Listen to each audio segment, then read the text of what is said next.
Hi students, it's Dr. Marks and we're here for part 6 of our overview of Thailand, and we're going to focus on what contributes to economic success. So we know that Thailand is considered to be a success story. When we look at the Southeast Asian nations, it's one of the higher income countries. It's seen growth. It has seen changes in its economy.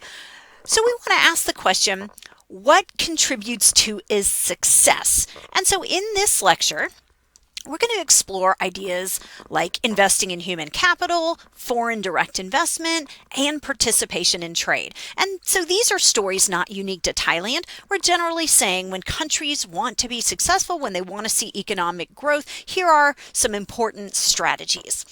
Let's start by talking about human capital. Human capital is important for economic growth, and this is going to be something that economists in every country agree on. Everybody points to this as having a very big impact. What do we mean by human capital? Well, obviously we're talking about making investments in humans. That's why we call it human capital. That would be education, training. Think about those things that make labor more productive. And we've seen educational attainment rates increase for Thailand. They have been investing in human capital. And if you look at their investments in education, they are substantial. For example, in Thailand, there is free education. You can attend a public school for free all 12 years. You're not going to pay anything. And that's not true in all developing countries. But what's more impressive, in my opinion, is that they have free preschool programs. Your children can go to preschool for 3 years for free at a public institution. And we've talked about this already. We also know that there are high rates of female participation in the workforce. So that's also a good sign. Thailand is doing it right when it comes to human capital. Now, does it mean there's not room for improvement? No, but this is certainly on the right path. To measure human capital, the World Bank has created an index. It's called the Human Capital Index. And so it's interesting when there's an index, it gives us a way to compare between countries. Now, what exactly are they trying to measure with the Human Capital Index? Because this one's a little bit more sophisticated. It's measuring the productivity for the next generation of workers relative to their full potential. Okay, so let's back up. The productivity for the next generation of workers relative to their potential if all education and health outcomes are maximized. So it's measuring the productivity for the next generation of workers relative to their full potential, so one versus the other, if all education and health outcomes are maximized. So that's a little abstract. What are we really talking about? Well, pretty simply put, it's going to look at a child born today and figure out his expected potential. So we have an average child born today. We can figure out his expected potential, and then what we're going to do is compare this to his maximum potential. What's the best he could do in terms of like productivity and income if he was fully educated and healthy? What is this person expected to do versus what could theoretically they do if they were fully educated and met the maximum health criteria? That's what this Human Capital Index is doing. The score for Thailand on this index is 60. So how would you interpret that on this index? Well, what it means is that a child in Thailand will reach 60% of his potential in productivity and lifetime earnings. And that's not bad, right? That's a pretty good score compared to other middle income nations. But it's not 100, right? The child in Thailand's not going to reach 100% of his potential, only 60%. So while it's good compared to other middle income nations, Thailand is on the right course. Clearly there's room for improvement. How do you improve? Well, there is free universal education, and we've already talked about that. But one thing we know about Thailand is that this is unequal. This is going to be true of lots of developing countries, that even those that offer free education, there's going to be inequalities. But guys, don't we see inequalities like that Here in our own country, of course we do. So where does this inequality come from? Well, some schools don't have sufficient resources. You can imagine some schools are poorer than others. They don't have as much to work with. All right, that's going to create an inequality. Also, there might be poor infrastructure. And by infrastructure, we're talking about the facilities. Some schools are going to have more dilapidated facilities. Some are going to be more impressive. So you could imagine, you could probably speculate where some of these less equal schools are going to be. Where would you find these small schools with insufficient resources and worse infrastructures? Well, probably in the rural areas where incomes are a lot lower. So there could be a large payoff for Thailand if they could address such inequalities, right? Again, anything that Thailand can do to improve their investment in human capital is going to pay off in terms of prosperity and economic growth. It's going to be good for the country. So you might not see the benefits immediately. This is more of a longer run strategy to promote prosperity in your country. So human capital is really important, and Thailand's doing a pretty darn good job with 15 years of free education, right? 3 plus 12, 3 with the pre-primary school, but you could always do more. Next, let's talk about foreign direct investment, because this is another thing that economists agree is important for a country to develop and be prosperous. It's absolutely important for growth. So what do we mean by foreign direct investment? Well, you can kind of pick apart. Obviously, foreign, we're talking about investment from foreigners, direct investment in Thailand by foreigners. But it means a little bit more than that. But that gives you a general idea. What we're talking about here is something that captures investments in Thailand by foreign companies or foreign citizens. So guys, this is resources from outside of Thailand that's flowing into Thailand.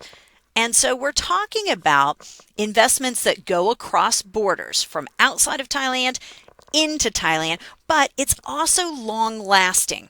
So we're not talking about maybe just buying a stock in a company in the stock market. We're talking about something that is more, you hear the phrase bolted down. It's going to be around for longer.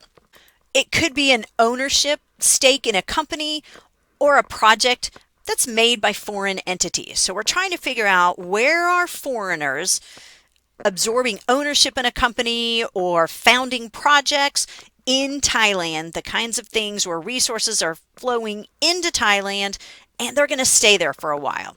So let me give you some examples, because this is indeed a bit of an abstract concept. So maybe we have a Japanese investment group and they decide to open a factory in Thailand. Well, that would be foreign direct investment, right? This is investment that's going across borders. It's not a short-term thing, right? If you're building a factory in Thailand, that's more bolted down. It's more likely to stick around for a while if it's managed right. So this is going to be foreign direct investment coming from Japan. And of course, think about what's happening. It's going to create jobs in Thailand. Another example might be that there's a German company opening a beach resort in Thailand. When you go to the beach, it's highly likely that a lot of those beach resorts are not owned by Thai people. They're owned by people outside of Thailand or investment groups outside of Thailand. So if Germans get together or a German company decides they want to open a beach resort in Thailand, again, resources are flowing into Thailand. They're not just short term, they're more bolted down.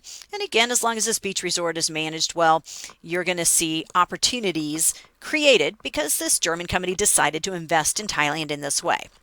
One more example, let's say Americans are implementing some new technology because there's a new partnership in Thailand. So Americans are obviously investing. It's going to result in some new technology in Thailand. Even though it's a partnership, this is still a form of foreign direct investment. So in all of these examples, we see the investments being made by foreigners. It's going across border, so it's going from Germany to Thailand, and it's more long lasting. It's not just, I'm going to buy a few shares of stock and I might even sell them the next month. foreign direct investment, and we abbreviate foreign direct investment as FDI, right? Foreign direct investment is a mouthful. So FDI is good for the economy. So let's think about the examples I just gave you.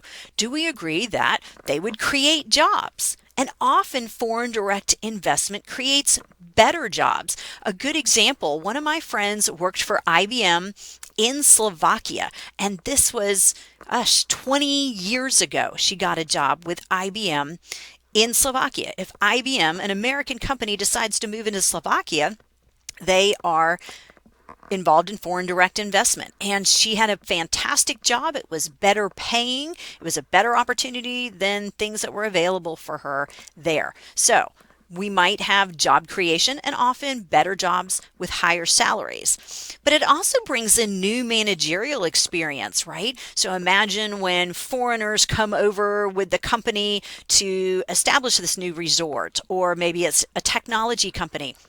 It brings a new managerial style, and people learn from that.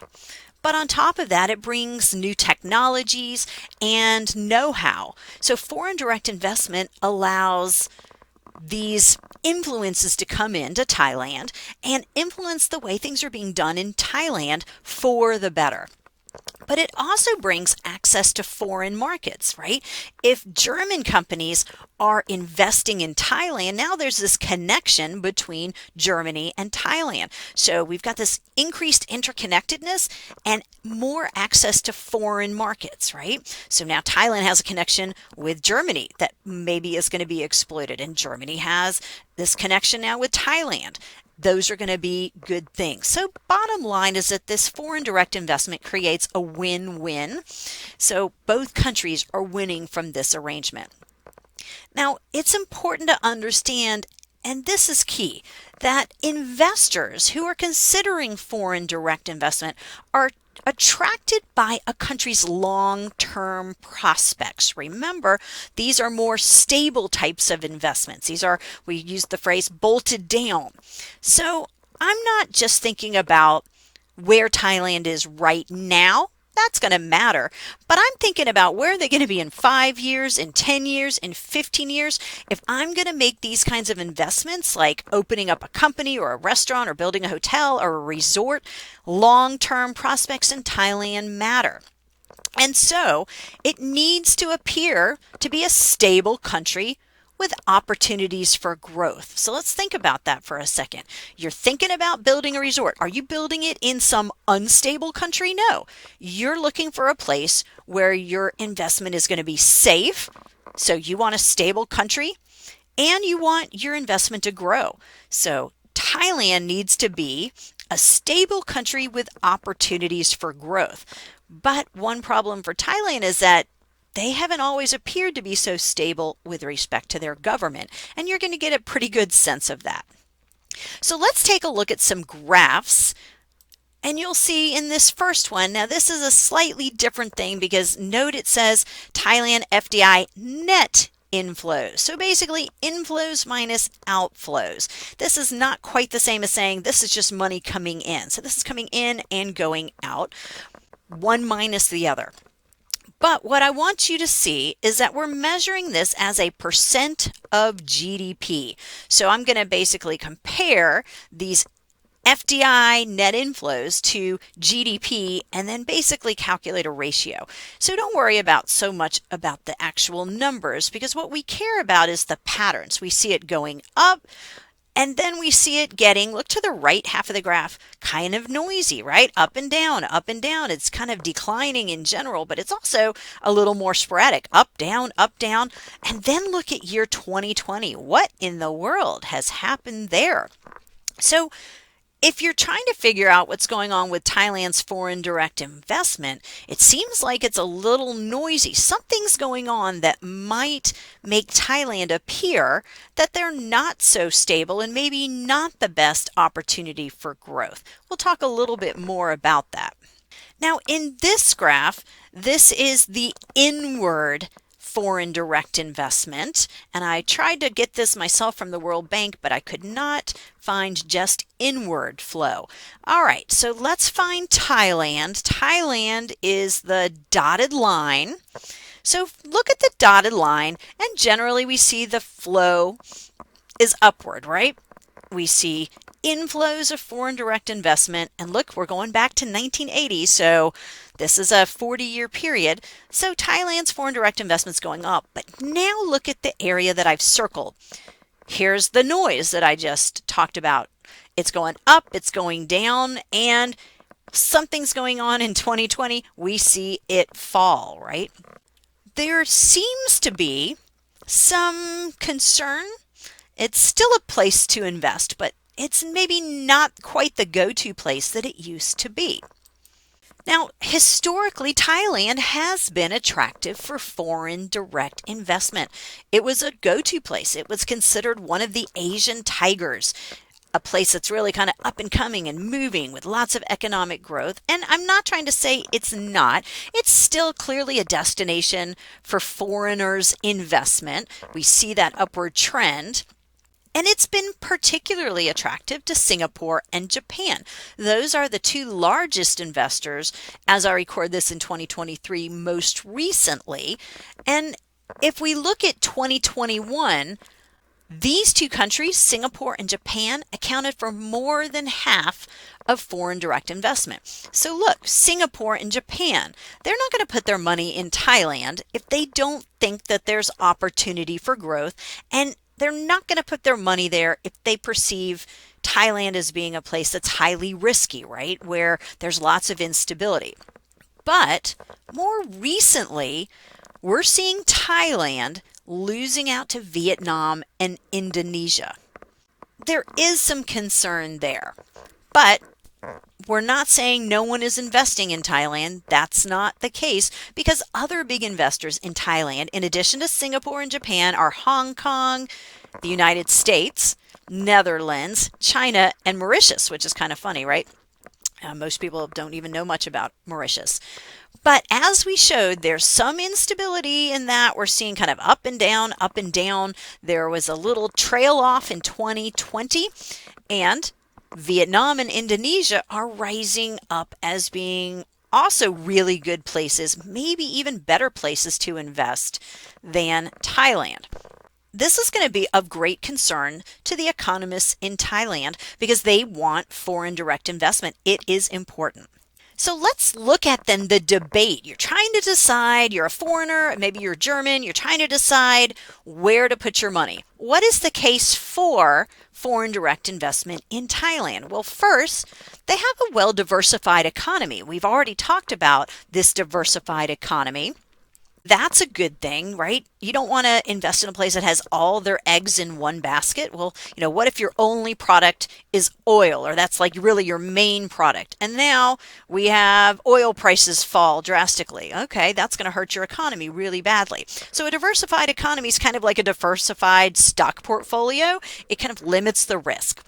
Second on the list, for arguments for foreign direct investment in Thailand, is that they've got economical labor costs. Remember, you've got good workers, they've been investing in human capital, and salaries and wages are low. So you're going to get a big bang for your buck there. Third on the list is the location. Thailand has a really good location. Remember, it's in the heart of Southeast Asia. So remember Southeast Asia, and you've got this huge landmass that is Thailand, like smack in the middle of Southeast Asia. So that's good. But also remember, you've got this big coastline. So with being in the heart of Southeast Asia, but also with really big coastlines, which is great for shipping, if that is relevant at all for your operation, this could also be a reason that Thailand could work well for you. Finally, government policies in Thailand favor investment. We're not going to go into that a whole lot, but understand that the investment climate, government has a lot of control over that. Government can have policies that attract investment, but they could also form policies that deter investment, and that's going to affect foreign direct investment. So government policies in Thailand do favor investment, and that's good if you are thinking about investing in Thailand. So then what's the case against foreign direct investment? First, we've got some political uncertainty in Thailand, and we've talked about kind of these government takeovers and coups and ousting prime ministers and changing of the constitution. That would make somebody a little concerned given that lack of stability in their political institutions. The second thing, though, is the lack of infrastructure in some areas. And you're going to get a pretty good sense of this because we're going to contrast Bangkok with other areas that we go to that are highly rural. And you're going to see that the infrastructure is very different. Again, that's not untrue in other countries as well. But if you're thinking about investing, this might matter to you. Third, there's some potential conflict of interest between political and economic decision makers. We don't want to go too far into that, but look, you want to invest in a place where those people making political decisions and those people making economic decisions don't have this kind of conflict of interest that could result in government policies that might not be in your best interest. So that's going to be important. And then finally, high household debt levels. Families in Thailand hold a pretty good amount of debt. Now, again, it depends on what kind of foreign direct investment you're looking to have in Thailand, whether or not high household debt for people in Thailand matters as much. If you're trying to tap into something related to the tourism industry, maybe that's not as of a concern. So each case is different, and Thailand might be a great destination for some types of projects, but not other types of projects.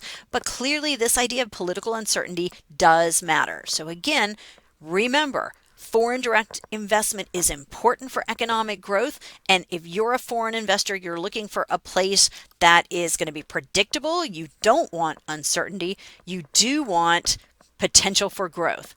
And that has been Thailand, but now, as we said, there are other Southeast Asian countries that are good candidates for this as well. Let's move on to talk about participation in global trade. Trade is something we talk a lot about as econ people. International trade is really important to a country's economic success. So imagine being a country that basically has cut itself off from everyone. But that limits opportunities for trade. Trade is really important. So before we move on to talk about this, let's just make sure you understand what I'm talking about here. When we talk about trade, we're talking about the exchange of goods between countries. Now, there could be some elements of services as well, but let's just keep it simple. The exchange of goods between countries. Now, not to insult your intelligence, but just in case you're not familiar with these terms, the things that you bring into your country are your imports. For example, the United States imports a lot of clothing because we don't produce a lot of clothing here. The things that you send out of your country, the things that you're selling to other countries, are your exports. And we export all kinds of things from medicine to cars and trucks to entertainment to sports equipment, right? Our movies and our trucks and our medicine, those are used all over the world. So the bottom line here is that being able to access other markets like the United States or Europe, that's going to promote prosperity.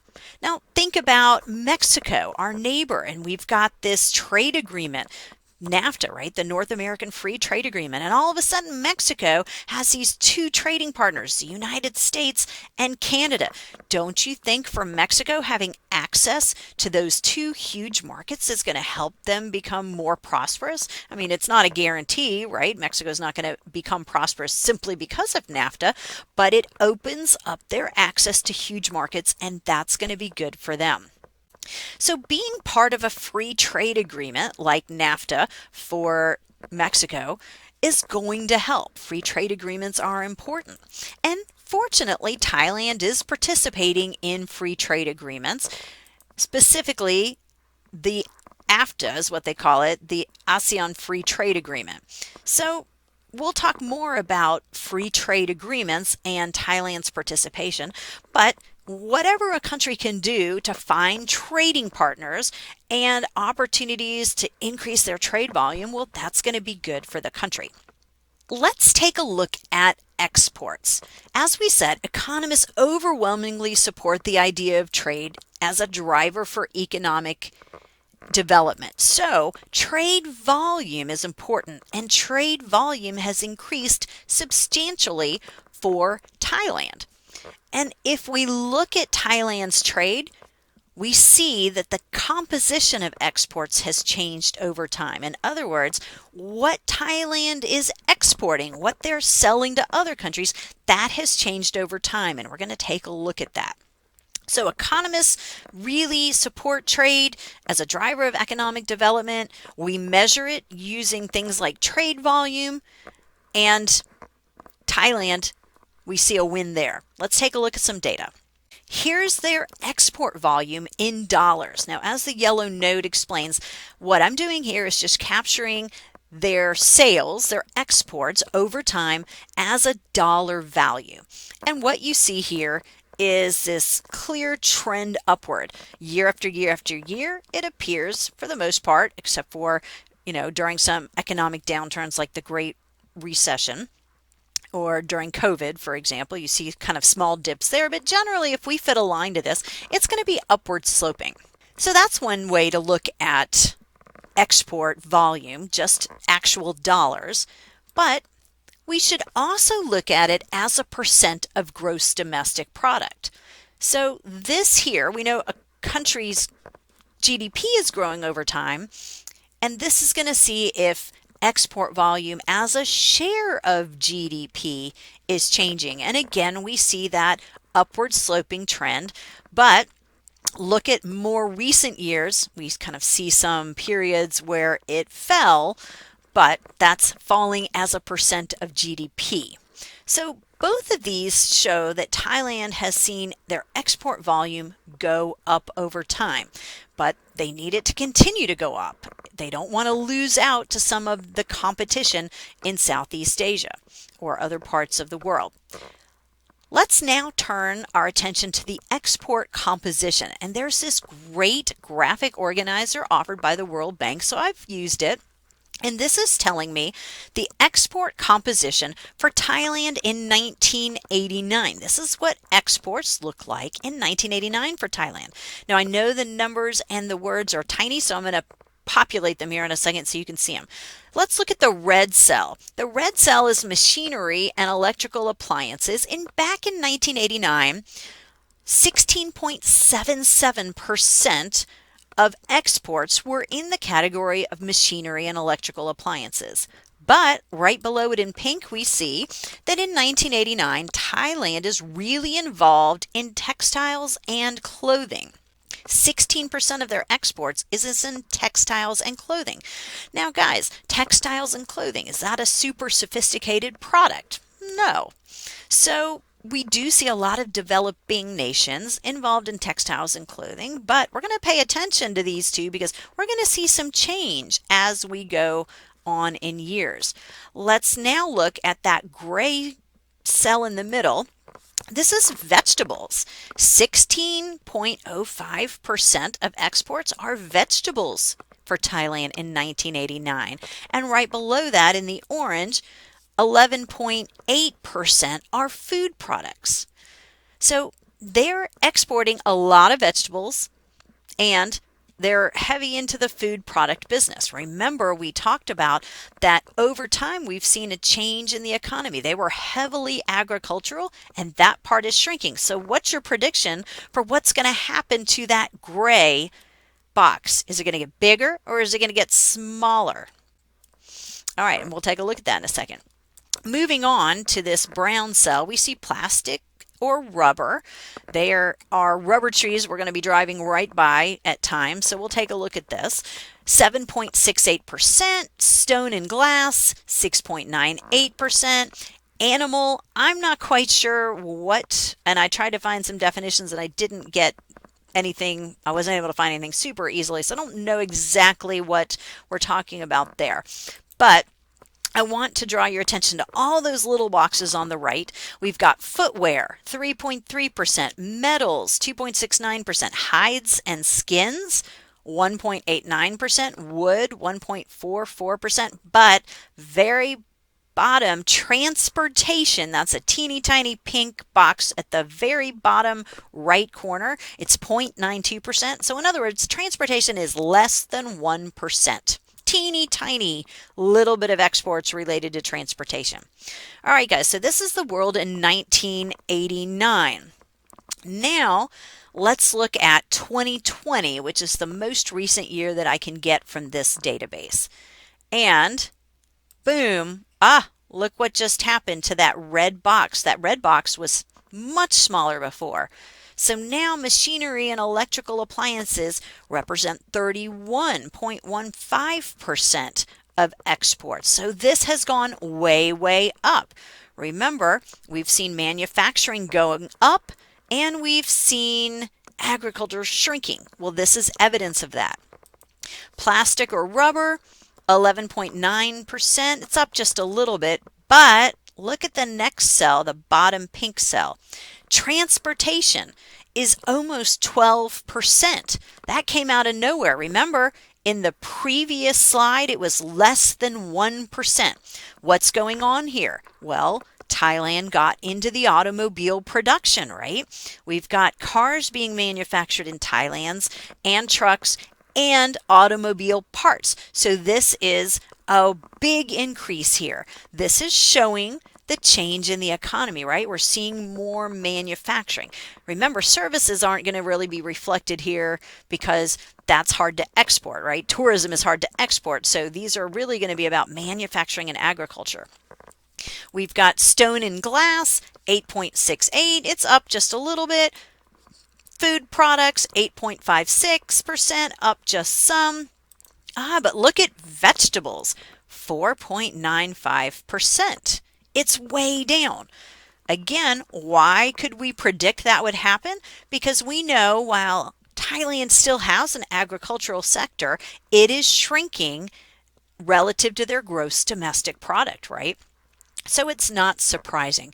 And then, guys, textiles and clothing at 2.54%, also way down. Remember, that was number 2 in the previous slide, right? In 1989, it was number 2, but now it's teeny tiny.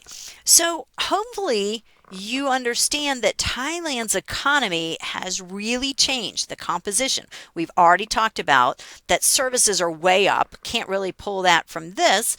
We know that manufacturing is now a bigger share and agriculture has shrunk. Well, this helps defend that point. We do see that right here. Who is Thailand trading with? Let's talk about their exports. Well, look at 2015 and 2019 and what do you see? Same 3 countries, different order, but in 2015, China was their number 1 destination. Again, this is who's buying their exports, and USA number 2 and Japan number 3. But for 2019, we see a little bit of change. 2019 was the most recent data I could find for this. USA was number 1, China number 2, Japan number 3. So the top 3 purchaser of Thailand's exports are the same 3 countries, just now in slightly different order. But one other point, the same set of countries are the top 3 countries that they import from. So if I did the same thing for imports, same deal, it's going to be China, USA, Japan in some order. What does that tell us? Who are Thailand's biggest trading partners? Clearly, in the top 3, China, USA, and Japan. The order might change a little bit as it did between 2015 and 2019, but it appears that, at least for the data that we can find up through 2019, they have a pretty stable trade relationship with these 3 countries. So let's wrap this up. We have said that countries want to be prosperous, and to do that, they need to do things like invest in human capital. Again, Thailand's done a pretty good job there with their 15 years of free education. They need to attract foreign direct investment, but that requires them to be perceived as a place where investments will grow, and they need to be a country that has stability. And it might be that governmental instability that might be scaring off foreign investors to some degree. And then, of course, participating in global trade is going to be key. Now, we've just scratched the surface related to trade. We'll be talking more about trade because that is such an important concept, and we'll revisit these topics again later. So let me know if you have any questions at all. Thank you so much for listening, and I hope you have a fantastic day.